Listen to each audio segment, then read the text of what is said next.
Primero quiero darle las gracias al doctor Calvo y a la doctora Cristina Campos y a todo el comité organizador por invitarme a venir a dar esta charla, que aunque la doctora Rueda diga que es una charla preciosa, ha sido un dardo envenenado, que a mí me ha costado la vida, que no sabía cómo organizarla y que espero que haya quedado medianamente clara ahora cuando acabe de hablaros de la vitamina D. Bueno, primero ya no sé el puntero. Bueno, podemos decir que es vitamina u hormona D porque es un complejo sistema de moléculas que tienen una autorregulación que está implicada a múltiples niveles del organismo. Ay, por Dios.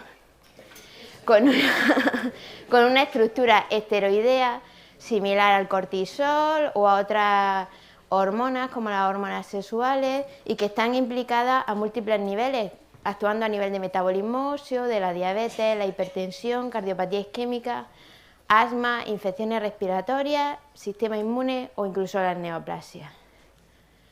Y esto es porque regula más de 1000 genes que codifican proteínas, porque existen receptores de vitamina D a múltiples niveles, en cerebro, mama, en los tejidos grasos, en las células inmunológicas, en el riñón, en el páncreas, en la paratiroides, en la próstata, en general a nivel de todo el organismo. Y aquí tenemos a qué niveles están los receptores de la vitamina D, dónde actúa la vitamina D, su metabolismo activo y dónde hay actividad de 1-hidroxilasa. Esto es más o menos el esquema que voy a seguir en mi charla. Primero hemos visto que se trata de una vitamina liposoluble o una hormona con un control homeostático. Vamos a ver su doble origen, endógeno y exógeno, cómo se activa. Hablaremos un poco de la clínica que da, cuando hay un déficit, cómo se diagnostica y un poco del tratamiento. Lo primero y fundamental es que tiene fundamental hasta cierto punto, tiene dos orígenes, un origen exógeno y un origen endógeno. Un origen endógeno en el que se fabrica en la piel y hay una serie de factores que pueden alterar la producción de vitamina D. Yo he dicho la melanina, esa gran desconocida, porque la mayoría de las veces no la tenemos en cuenta. Hay que decir que en la piel la melanina compite con el deshidroxicolesterol por los rayos ultravioleta, de manera que cuanto más melanina hay, más compite con el colesterol, de manera que se disminuye la producción de vitamina D.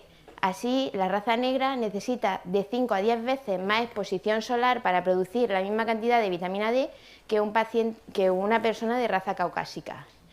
También la edad tiene que ver en estos casos. Un paciente joven tiene mayor concentración de dihidroxicolesterol, con lo cual estos pacientes producirán más vitamina D que aquellos mayores de 70 años que producen hasta un 30% menos de vitamina D. De ahí que en estos pacientes tengamos que hacer especial búsqueda de déficit de esta molécula. La situación geográfica también es importante. Donde se encuentren los pacientes, las personas, la latitud, la hora, la estación del año, hay una menor producción de vitamina D en latitudes septentrionales y meridionales, sobre todo cuando se alejan del sol, es decir, en el invierno, y cuando se pone fotoprotección. Las cremas solares, los inhibidores, los factores de protección, hasta un factor de protección 8, reducen hasta un 95% la producción cutánea, ya que esto hace que los rayos del sol no incidan como tienen que incidir y no se absorba el suficiente longitud de onda. Y su uso crónico puede producir un déficit de vitamina D. Por lo tanto, si fuera necesaria la protección solar, hay que considerar la exposición de manos, cara, brazos o brazos y piernas a cantidades suberitematosas de luz solar 2 o 3 veces por semana antes de aplicar la crema protectora. Los libros dicen 2 o 3 veces por semana. Yo digo todos los días y yo digo que todos los días, a pesar de eso, no es suficiente, ¿vale? Yo me he hecho una analítica hace una semana por otras causas y tengo 13 de vitamina D, con lo cual estoy en rango osteomaláctico, si me caigo me rompo la cadera y en principio yo tomo el sol, como dicen los pacientes, voy por la acera del sol cuando salgo a la calle, me da el sol en la cara y en los brazos, en las piernas no, pero en la cara y en los brazos sí. Entonces, en principio yo creo que con esto se queda corto.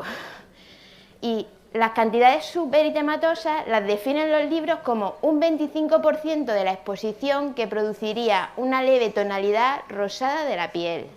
Esto ya es a criterio del paciente, de cuál es su exposición, de cuál es la tonalidad rosada de su piel, etcétera. Porque si es una persona de piel oscura, pues su tonalidad rosada, pues ya es un poco así como... Pero también tenemos aporte exógeno de vitamina D, y eso es a partir de los alimentos. Tenemos una serie de alimentos que contienen vitamina D. Vemos que lo que más vitamina D tiene es la exposición solar 10-15 minutos en brazos y piernas, que son 3.000 unidades. Pero luego también lo tienen los pescados grasos, como el salmón salvaje. Vemos que es el salmón salvaje el que tiene más unidades. Si es de piscifactoría o en conserva, es decir, lo barato sale caro. Tienen menos cantidad de vitamina D. El aceite de hígado de bacalao, que está buenísimo, una cucharada todos los días, también tiene... Aunque ahora en los herbolarios hay cápsulas de aceite de hígado de bacalao que te la tomas y tiene las mismas unidades de vitamina D. Y luego, curiosamente, los champiñones secos al sol tienen 1.600 unidades de vitamina D2 frente a los champiñones frescos que tienen solo 100. Entonces, aquí hay una serie de disquisiciones que cuando los pacientes vienen a la consulta y te preguntan, pues claro, tienes que explicarles qué alimentos tienen. Y luego, si nos fijamos, los yogures fortificados y los alimentos fortificados en relación con estos alimentos tienen pocas unidades de vitamina D. Con todo esto, la FAO en el año 2002 y en el año 2005 hace unas recomendaciones y nos dicen qué cantidad de unidades al día deben de tomarse en la infancia, hasta los 65, en mayores de 65 años y en pacientes con factores de riesgo. Sin embargo, posteriormente las grandes sociedades científicas dedicadas al metabolismo óseo ven que lo que dice la FAO en esos años, pues que se queda corta. Y hacen una serie de guías y de recomendaciones en las que dicen que ya son a partir de 800.000 unidades al día las que hay que dar para tener unos niveles adecuados de vitamina D. Aunque en sujetos con niveles bajos y factores de riesgo se podrían dar 2.000 unidades al día. Y aquí surge el tema de la seguridad, basada sobre todo en riesgo de hipercalcemia cuando hay una sobredosis de vitamina D. Entonces Hancock hace un análisis de una población bastante amplia y ve que el límite superior de la ingesta de vitamina D en adultos que produce importante hipercalcemia sería 10.000 unidades al día, que estaría muy alejada de esas 2.000 unidades que serían las recomendables, con lo cual podríamos darlas sin ningún tipo de problema.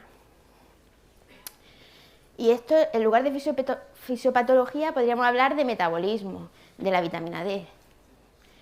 Tenemos el 7-hidrocolesterol, viene el rayo de sol, la dieta, llega al hígado y hace la primera hidroxilación, 25 hidroxivitamina D, que este no es el metabolito activo, pasa otra vez al torrente sanguíneo, riñón, siguiente hidroxilación con la 1-hidroxilasa, 1,25 hidroxivitamina D, que esta es el verdadero metabolito activo. Y aquí ya es el que empieza a hacer efecto tanto a nivel de intestino, paratiroides, hueso, etcétera.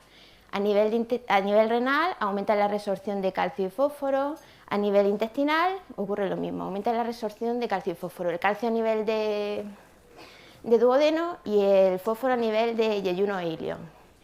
Vemos que pacientes con niveles normales de vitamina D absorben un 30-40% del calcio a nivel de intestino. Sin embargo, cuando hay deficiencia, solo absorben un 10-15%, y lo mismo ocurre con el fósforo. De manera que ahí vemos cómo una manera de perder el calcio es tener un déficit de vitamina D. Vamos a hacer un resumen. Tenemos la vitamina D2, que es el ergocalciferol, que es el que está en las setas, el que está en los champiñones esos secos al sol y los normales. La vitamina D3, que es el colecalciferol, que es el de origen animal, el que está en el salmón y el que se obtiene con la exposición solar. El calcidiol, que sería ya el 25-hidroxivitamina D, que representa la suma del aporte y la reserva orgánica de vitamina D y está producido tras la primera hidroxilación hepática, tanto de la vitamina D2 como de la D3, y el calcitriol, que sería el metabolito biológicamente activo, la 1,25 de hidrovitamina D, y está producido con la segunda hidroxilación. Pero ¿qué medimos exactamente cuando hacemos una determinación de vitamina D? Medimos la suma del aporte de la reserva orgánica, no el metabolito activo. Medimos cuánta vitamina D tenemos en el cuerpo, no la que realmente está activa. Según todo esto, las sociedades científicas hacen una guía y nos dicen que los niveles deseables óptimos de vitamina D están entre 30 y 75. Unos niveles subóptimos serían entre 20 y 30, una deficiencia moderada o insuficiencia entre 10 y 20, que aquí estaría yo, que tengo 13, y una deficiencia severa cuando hay menor de 10. Pero la vitamina D tiene múltiples acciones.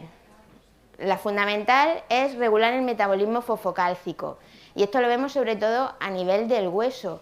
Cuando hay niveles bajos de calcio, el 1,25, el metabolito activo, actúa sobre el receptor de la vitamina D, que en el osteoblasto actúa produciendo un aumento de RAN ligando que activa el osteoclasto inmaduro, que a su vez actúa uniéndose al RAN, cuando se une al RAN activa el osteoclasto maduro y produce una resorción, aumentando el calcio que pasa al torrente sanguíneo.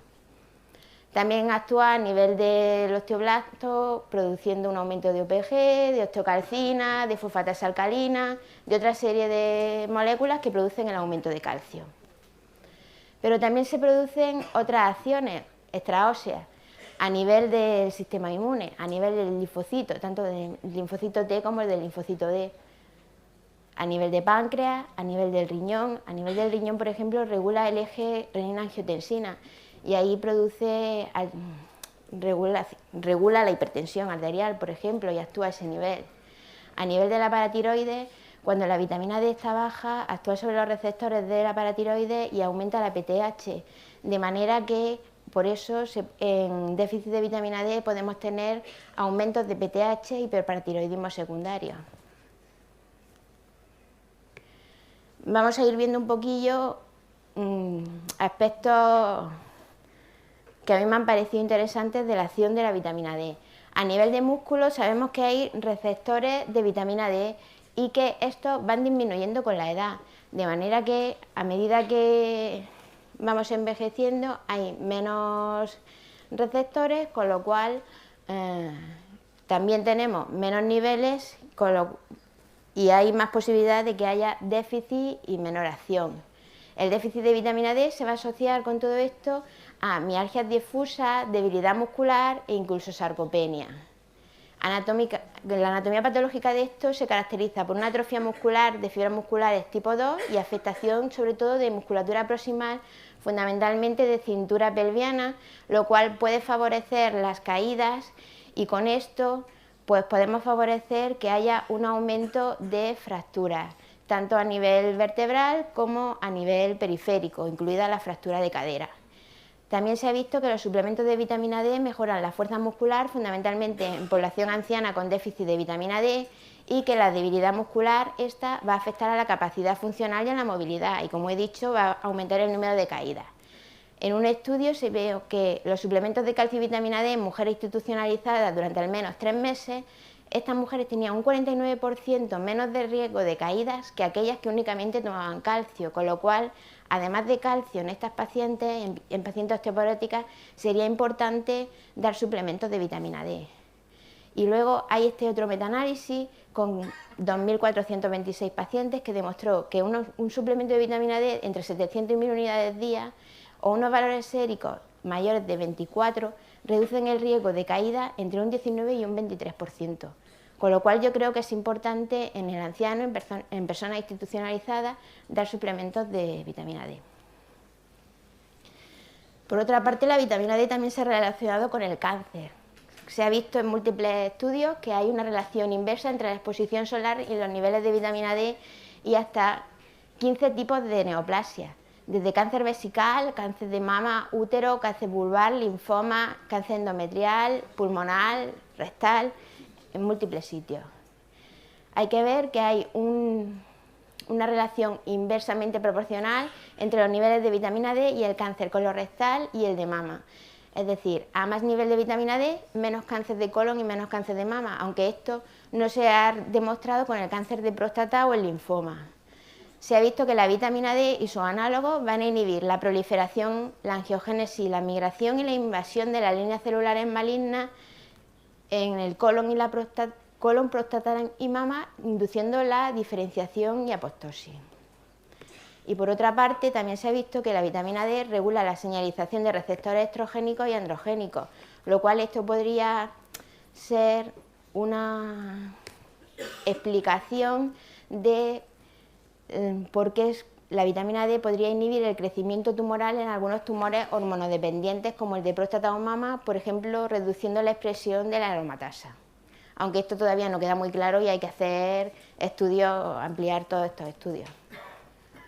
En cuanto a las enfermedades metabólicas, se ha visto que en las células beta pancreáticas hay receptores de vitamina D y que la vitamina D estimula la secreción de insulina.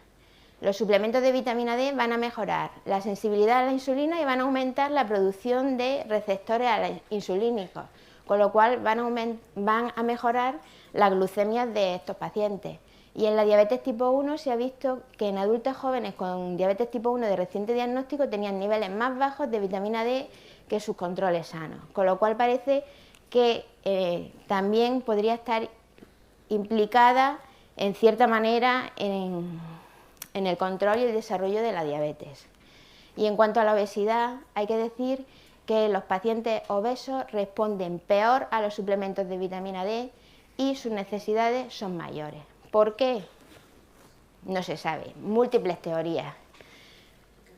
Por el almacenamiento en la grasa corporal debido a la estructura esteroidea de la vitamina D.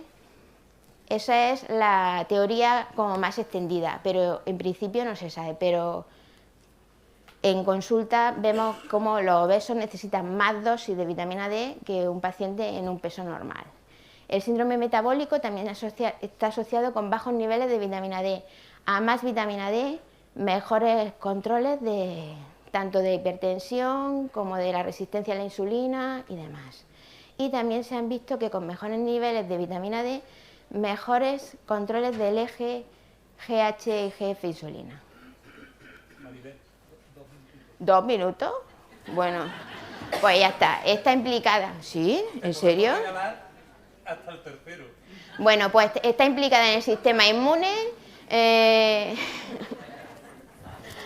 que muchos genes están regulados por ella. Bueno, si me queda la mitad de la charla todavía. Que está implicada tanto a nivel de linfocitos B como de linfocitos T, que las causas van a depender del nivel al que se produzca la alteración, que puede ser por falta de exposición solar o aporte exógeno, por alteraciones en el intestino con mala absorción de vitamina D, múltiples causas, resecciones gástricas, celiaquía, enfermedades inflamatorias intestinales, alteraciones de la hidroxilación hepática, alteraciones del catabolismo de la vitamina D. Hay tratamientos como los antiepilépticos como el fenobarbital, los tuberculostáticos, algunos antirretrovirales que producen un aumento del catabolismo de la vitamina D y que pueden producir bajos niveles de esta. Según la causa, pues hay que buscar a la población en riesgo con este déficit. Obesos, pacientes con fallo renal o hepático, intolerantes, dieta baja en vitamina D. Bueno, todo esto está en el libro, o sea que... Vale, entonces, ¿en qué situación estamos? En España tenemos que el 80-100% de la población mayor de 65 años y un 40% de la menor de 65 tiene concentraciones por debajo de 20 nanogramos. La insuficiencia de vitamina D es más frecuente en pacientes osteoporóticos y sobre todo en pacientes posmenopáusicas y en personas con fracturas por fragilidad. Hay un estudio europeo, el estudio Seneca, en el que se analizaron los niveles de vitamina D y vieron que en los meses de invierno las personas mayores de 86 años tenían unos porcentajes muy altos de déficit de vitamina D, incluso menores de 12 nanogramos. Más en la cuenca mediterránea que en los países nórdicos.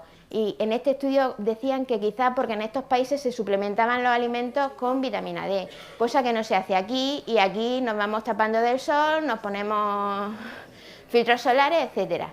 Y en la población española que se incluyó en este estudio, que fueron 56 pacientes, el 52% de los varones y el 86% de las mujeres tenían niveles séricos menores de 12. Bueno, otro estudio en el que dice que también estamos muy mal. Bueno, la clínica.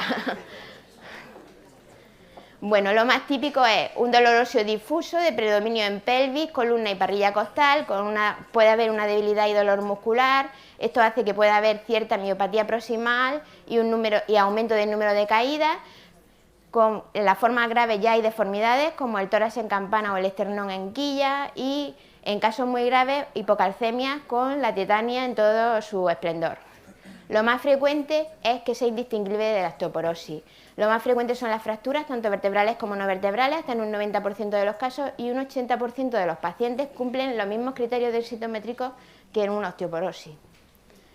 En el laboratorio vemos que puede haber una hipocalcemia, hipofosfatemia, aumento de fosfatasa alcalina, aunque puede ser normal. Suele haber hipocalciuria, menos de 50 miligramos 24 horas. La 25-hidroxivitamina D está baja, porque es un déficit de vitamina D. La PTH puede estar aumentada por un hiperparatiroidismo secundario, y la 1,25 puede estar baja, normal o alta. Esto es un poco de diagnóstico diferencial entre los distintos tipos de raquitismo hereditario. En radiografía lo más frecuente son las líneas de Lusser-Milman, que son líneas perpendiculares a la superficie ósea, y lo más frecuente que aparezca en costillas, rama isquiopubiana, el borde externo de la escápula, el fémur y los metatarsos.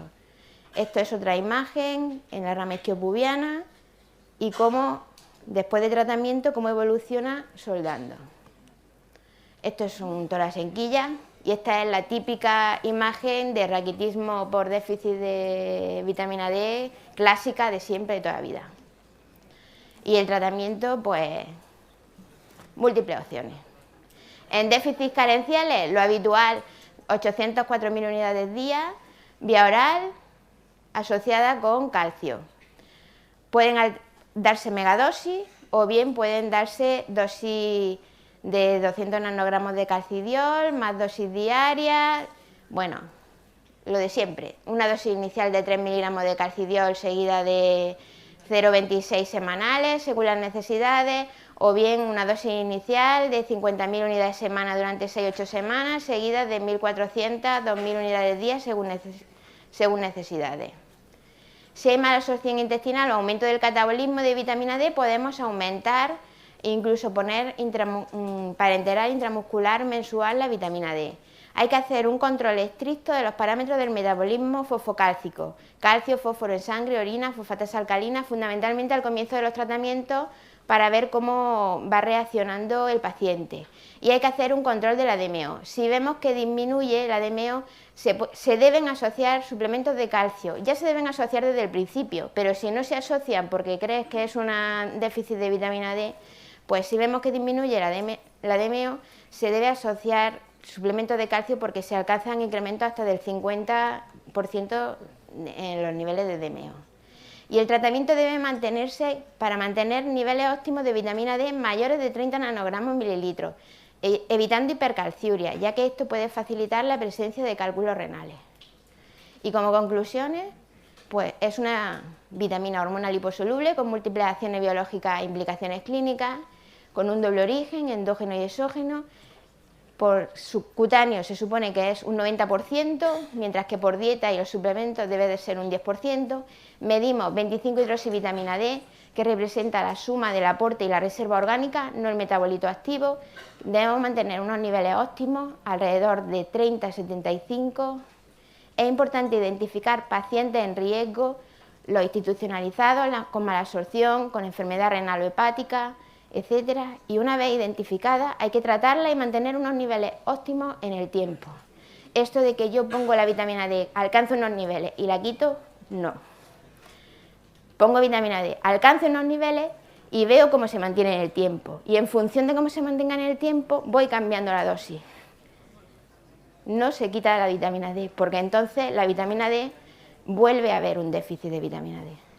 Porque si el paciente tiene una mala absorción, el paciente sigue mal absorbiendo la vitamina D.